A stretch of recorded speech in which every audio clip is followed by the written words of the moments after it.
வணக்கம் நண்பர்களே, நான் ராகவேந்திர ஆரா. இது ஆரா அப்டேட்ஸ். மார்ச் 2ஆம் தேதி இந்த பக்கம் திமுக காங்கிரஸ் கூட்டணியில் ஒரு பிரச்சனை, இந்த பக்கம் அதிமுக பாரதிய ஜனதா கூட்டணியில் ஒரு பிரச்சனை என இரண்டு கூட்டணிகளிலும் பிரச்சனை மயமாகவே இருக்கிறது.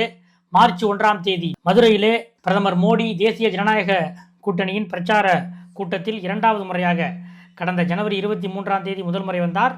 மார்ச் 1ஆம் தேதி இரண்டாவது முறையாக கலந்து கொண்டு உரையாற்றினார். அந்த கூட்டத்துக்கு பிறகு மத்திய அமைச்சரும் தமிழ்நாடு பாஜகவின் மேலிட பொறுப்பாளர், தேர்தல் ரீதியான மேலிட பொறுப்பாளரான பியூஷ் கோயல் அவர்கள் எடப்பாடி பழனிசாமி அவர்களோடும் மற்ற கூட்டணி கட்சி தலைவர்களோடும் சீட் ஷேரிங் பற்றி பேசியிருக்கிறார். அந்த பேச்சுக்களில் உடன்பாடு எட்டப்படாத காரணத்தால் சரி வாங்க நம்ம டெல்லிக்கு போய் பேசிக்கலாம் என்று பியூஷ் கோயல் சொல்ல, அதன் அடிப்படையில் அமித்ஷாவிடமிருந்து அழைப்பு வந்த நிலையில் மார்ச் 2ஆம் தேதி காலை அதிமுக பொதுச் செயலாளர் எடப்பாடி பழனிசாமி டெல்லி சென்றிருக்கிறார். அவங்களுக்கு இடையில என்ன பிரச்சனைனா, வெறும் பாரதிய ஜனதா கட்சி அவர்களுக்கான இடங்கள் இத்தனை இதற்கு மேல் வேண்டும் என்ற பிரச்சனை மட்டுமல்ல, தேசிய ஜனநாயக கூட்டணியிலே இணைந்திருக்கிற, அதாவது பாரதிய ஜனதாவை நம்பி வந்த அம்மா மக்கள் முன்னேற்ற கழகம் உள்ளிட்ட பிற கட்சிகளுக்கு நீங்கள் பேக்கேஜ் முறையில் எங்கள்கிட்ட சீட்டை கொடுத்துருங்க, நாங்கள் அவங்கள்ட்ட பிரித்து கொடுத்துட்றோம் என்று எடப்பாடி பழனிசாமியிடம் பியூஷ் கோயல் வேண்டுகோள் வைத்திருக்கிறார். ஏற்கனவே டிடிவி தினகரன் சில முறை வெளிப்படையாகவே பத்திரிகையாளர் சந்திப்பிலே கூறியிருக்கிறார், எங்களுக்கான இடங்களை பாஜக தான் பெற்றுக் கொடுக்கும் என்று வெளிப்படையாகவே பேசியிருக்கிறார்.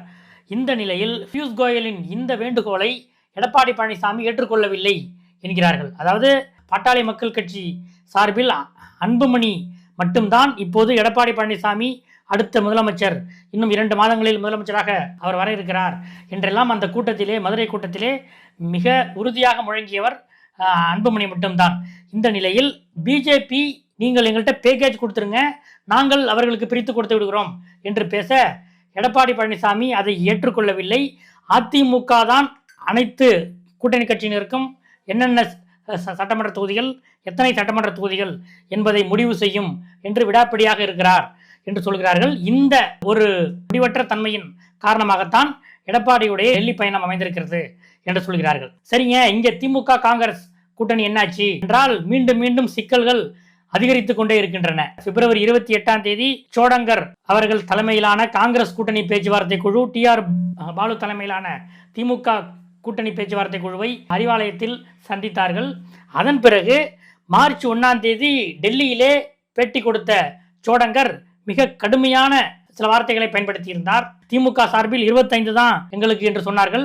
அதை நாங்கள் ஏற்க முடியாது, நாங்கள் எத்தனையோ முறை திமுகவுக்காக விட்டுக் கொடுத்திருக்கிறோம், இந்த முறை திமுக எங்களுக்காக விட்டுக் கொடுக்க வேண்டும் என்று சோடங்கர் அங்கே பேட்டி கொடுத்தார். அது மட்டுமல்ல, ஒரு ராஜ்யசபாவை வெற்றி பெறும் அளவுக்கான கிட்டத்தட்ட 34 சட்டமன்ற உறுப்பினர்கள் எங்களுக்கு வேண்டும், அந்த அடிப்படையில் நாங்கள் பேச்சுவார்த்தைகளை, எங்களுடைய டிமாண்டை வைத்திருக்கிறோம் என்றும் சோடங்கர் சொன்னார். விஜய் கட்சியை பற்றியும் ரொம்ப சிலாகித்து அவர் டெல்லியிலே பேசினார். மீண்டும் மீண்டும் விஜய் கட்சியை சிலாகித்து சோடங்கர் தொடர்ந்து பேசி வருகிறார். இந்த நிலையில்தான் காங்கிரஸ் கட்சியின் மூத்த தலைவரும் மக்களவை எதிர்க்கட்சி தலைவருமான ராகுல் காந்தி மார்ச் 2ஆம் தேதி ஹைதராபாத்தில் இருக்கிறார்.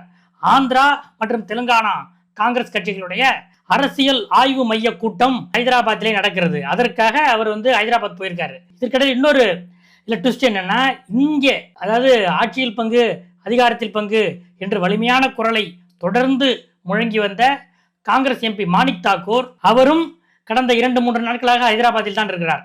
அவர் ஆந்திராவுடைய இன்சார்ஜ் என்பதால் அவர் ஹைதராபாத்தில் பயிற்சி முகாம்கள் உட்பட்ட சில நிகழ்ச்சிகளுக்காக ஏற்கனவே சென்றிருந்தார்.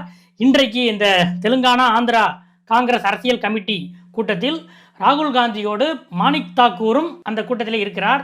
இப்படிப்பட்ட நிலையில்தான் ஹைதராபாத்தில் ராகுல் காந்தி தமிழக வெற்றி கழகத்தின் ஆதவ் அர்ஜுனாவை சந்திக்கிறார் என்று ஒரு தகவல் தீ போல பரவியது. நாம் காங்கிரஸ் வட்டாரங்களிலும் தமிழக வெற்றி கழக வட்டாரங்களிலும் விசாரித்தவரை அப்படி ஒரு சந்திப்பு இன்றைக்கு இல்லை. அதே நேரம் தமிழ்நாடு காங்கிரஸ் கட்சியுடைய டெவலப்மெண்ட்டுகள் பற்றி மாணிக் தாக்கூரிடம் ராகுல் காந்தி மிக தீவிரமாக இன்று விவாதித்திருக்கிறார் என்று சொல்கிறார்கள். இதற்கிடையில் இன்னொரு முக்கியமான ஒரு நிகழ்வும் நடைபெற்றிருக்கிறது. அதாவது மார்ச் 1ஆம் தேதி மாலை முதல் கிட்டத்தட்ட நள்ளிரவு வரை காங்கிரஸ் கட்சியின் தேசிய பொதுச் செயலாளர் வேணுகோபால் அவர் காங்கிரஸ் கட்சியுடைய சட்டமன்ற உறுப்பினர்கள், நாடாளுமன்ற உறுப்பினர்கள் ஒவ்வொருவரிடமும் தனித்தனியாக அலைபேசியிலே பேசி திமுக காங்கிரஸ் கூட்டணி எப்படி இருக்கு என்று விசாரித்திருக்கிறார். தமிழ்நாட்டிலே இருக்கிற திமுக கூட்டணியிலே கடந்த 2021 தேர்தலில் வெற்றி பெற்ற காங்கிரஸ் எம்எல்ஏக்கள், 2024 நாடாளுமன்ற தேர்தலில் திமுக கூட்டணியில் வெற்றி பெற்ற காங்கிரஸ் எம்பிக்கள், இவர்கள் அத்தனை பேரிடமும் வேணுகோபால் பேசியிருக்கிறார். அதிலே பல எம்எல்ஏக்கள் 2001 தேர்தலுக்கு வாங்கின தேர்தல் கடனையே நாங்கள் இன்னும் அடைக்கல, இந்த ஆட்சியில் எங்களுக்கு திமுக அரசால் 10 பைசாவுக்கு ஒரு பயணம் இல்லை என்று வேணுகோபாலிடம் சொல்லியிருக்கிறார்கள். இதில் இன்னும் கொஞ்சம் தீர விசாரித்த போது விருத்தாசலம் சட்டமன்ற உறுப்பினரான காங்கிரஸ் உறுப்பினரான ராதாகிருஷ்ணன் அவருடைய குமுறல்களை எல்லாம் வேணுகோபாலிடம் கொட்டி தீர்த்து விட்டார் என்று சொல்கிறார்கள். என்னங்க அவருக்கு குமுறல் என்று விசாரித்த போது, எம்எல்ஏ ராதாகிருஷ்ணனுடைய அண்ணன் ஊரக வளர்ச்சித்துறையில் இன்ஜினியராக இருக்கிறார். அவருடைய இடமாறுதல் சம்பந்தமாக ஊரக வளர்ச்சித்துறை அமைச்சர், இப்போதைய அமைச்சர் ஐபி, இதற்கு முன்பு அந்த துறையை வைத்திருந்த அமைச்சர்கள், இப்படி தொடர்ந்து காங்கிரஸ் சட்டமன்ற உறுப்பினர் ராதாகிருஷ்ணன் கிட்டத்தட்ட 20 முறை இதற்காக ஐ பெரியசாமியை சென்று பார்த்திருக்கிறார். ஆனால் அவருடைய அண்ணனுக்கே அவரால் இடமாறுதல் வாங்க முடியவில்லை. தன்னுடைய சொந்த அண்ணன் ஒரு இன்ஜினியராக இருக்கிறார், அவருக்கு ஒரு இடமாறுதல் வாங்கல. இப்படிப்பட்ட நிலையில் காங்கிரஸ் கட்சியின் மற்ற நிர்வாகிகளுக்கு, தொண்டர்களுக்கு எப்படி எந்த வசதிகளை இந்த ஆட்சியிலே நாம் செய்து தர முடியும் என்ற கேள்வியையும் வேணுகோபாலிடம் காங்கிரஸ் சட்டமன்ற உறுப்பினர் எழுப்பினார் என்று கூறுகிறார்கள். மார்ச் 1ஆம் தேதி இரவு 11:30 மணி வரைக்கும் வேணுகோபால் இந்த போன் சர்வேயை எடுத்திருக்கிறார். அதாவது காங்கிரஸ் எம்எல்ஏக்கள் எம்பிகளிடம் போன் மூலமாக சர்வே எடுத்திருக்கிறார். அந்த போன் சர்வே முடிவை ஹைதராபாத் செல்வதற்கு முன்பாக ராகுல் காந்தியிடமும் வேணுகோபால் ஒரு ரிப்போர்ட்டாக கொடுத்து விட்டார் என்று சொல்கிறார்கள். இதுதான் திமுக காங்கிரஸ் இடையே இன்றைக்கும் ஒரு முருகல் போக்கு நீடிப்பதற்கான ஒரு சூழலிலேயே இருக்கிறது. அதே நேரம் இங்க இருக்கிற மாநில காங்கிரஸ் தலைவர் செல்வ பெருந்தகை தொடர்ந்து நம்பிக்கையோடு இந்தியா கூட்டணியில் நாங்கள் இருக்கிறோம், திமுக இருக்கிறது, நாங்கள் இருவரும் உறுதியாக இந்த கூட்டணியிலே இருக்கிறோம், மீண்டும் திமுக ஆட்சி தான் அமையும், நான் தான் இங்கே மாநில காங்கிரஸ் உடைய தலைவராக இருக்கிறேன், எனக்கு அறியாமல் எனக்கு தெரியாமல் எப்படி இன்னொரு கட்சியோடு பேச முடியும், எனக்கு அகில இந்திய காங்கிரஸ் தலைமை அப்படி எந்த டைரக்ஷனும் எனக்கு கொடுக்கவில்லை என்று சோடங்கர் நேற்று பேட்டியளித்த ஏஎன்ஐ செய்தி நிறுவனத்தை அழைத்து செல்வ பெருந்தகையும் ஒரு பேட்டி கொடுத்திருக்கிறார். செல்வ பெருந்தகை தனக்கு நெருக்கமானவர்களிடம் பேசும்போது ரொம்ப ஒரு குழப்பமாக தான் இருக்கு, ஆனால் எனக்கு மிகப்பெரிய ஒரு நம்பிக்கை இருக்கு. ஏனென்றால் கிட்டத்தட்ட 1% மட்டுமே கொண்ட தேசிய முற்போக்கு திராவிடர் கழகம் தேமுதிகவை கூட விட்டுவிடாமல் இழுத்து பிடித்து வைத்துக் கொண்டிருக்கிறார் நமது முதலமைச்சர் ஸ்டாலின்.